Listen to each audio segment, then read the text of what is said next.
Kasih karunia dan damai sejahtera Allah Bapa kita dan anaknya Tuhan Yesus Kristus menyertai saudara.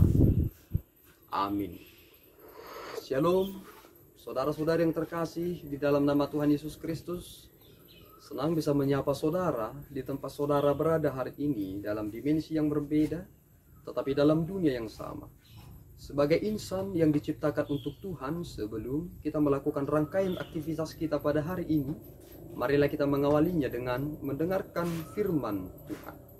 Shalom, selamat pagi. Pembacaan firman Tuhan kita pada pagi hari ini terdapat di Roma 8 ayat 31. Keyakinan iman.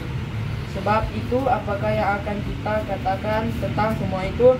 Jika Allah di pihak kita, siapakah yang akan melawan kita? Demikianlah firman Tuhan kita pada hari ini. Terima kasih. Saudara-saudari yang terkasih di dalam nama Tuhan Yesus Kristus, pernah seorang berkata bahwa jawaban dan pertanyaan tidak saling tergantung dilihat dari isinya, tetapi saling mempengaruhi dilihat dari bentuknya. Seandainya jawaban telah mengandung pertanyaan, maka pertanyaan itu sudah mengandung pernyataan dan tidak lagi sungguh-sungguh menjadi jawaban. Tetapi jika sebuah pertanyaan ternyata berisi jawaban, maka pertanyaan itu tidak lagi menjadi pertanyaan, dan jawaban yang keluar bukan lagi jawaban yang benar. Artinya apa? Yang disampaikan oleh Rasul Paulus dalam nas ini yang berbentuk tentang pertanyaan bukan lagi sesuatu yang harus dijawab. Ternyata Rasul Paulus sudah menjelaskan seluk-beluk kehidupan itu.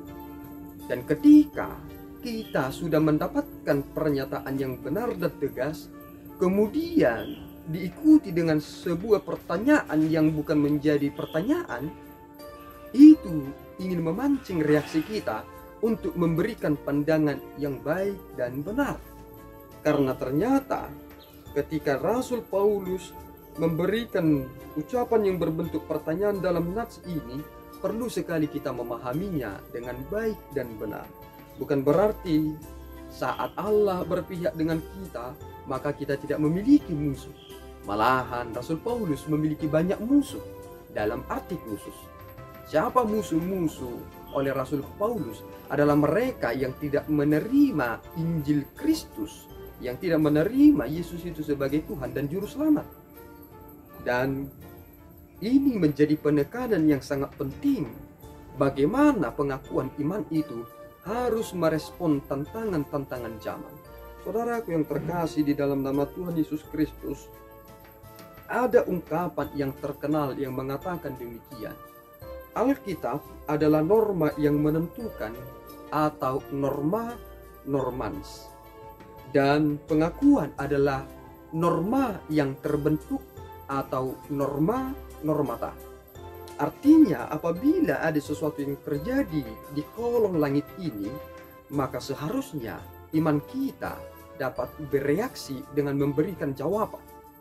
Jika saudara dibenturkan dengan sebuah keadaan hidup, maka saudara juga harus memberikan pernyataan yang luar biasa, karena ternyata kita sudah menerima itu.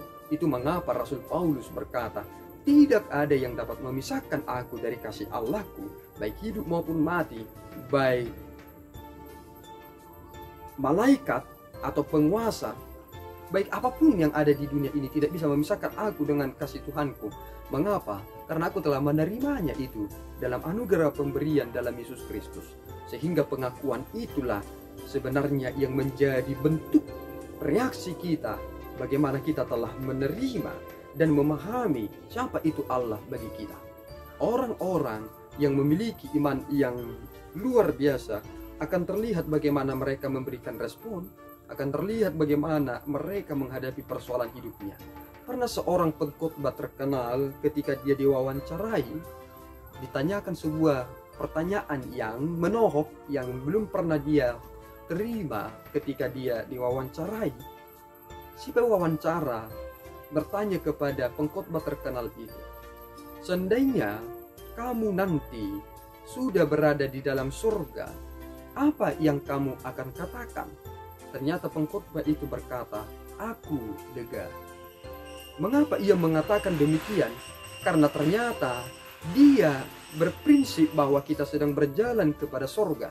Dan ketika dia mendapati dirinya sudah berada dalam sorga, maka dia berkata, "Aku lega, akhirnya aku sampai." Sama seperti perjalanan kita, karena sekarang ini segala sesuatu yang bersifat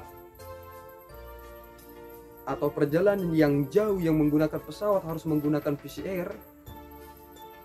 Banyak orang yang terkendala tentang keberangkatan mereka dengan mengurus ini, mengurus itu, mengisi ini, mengisi itu.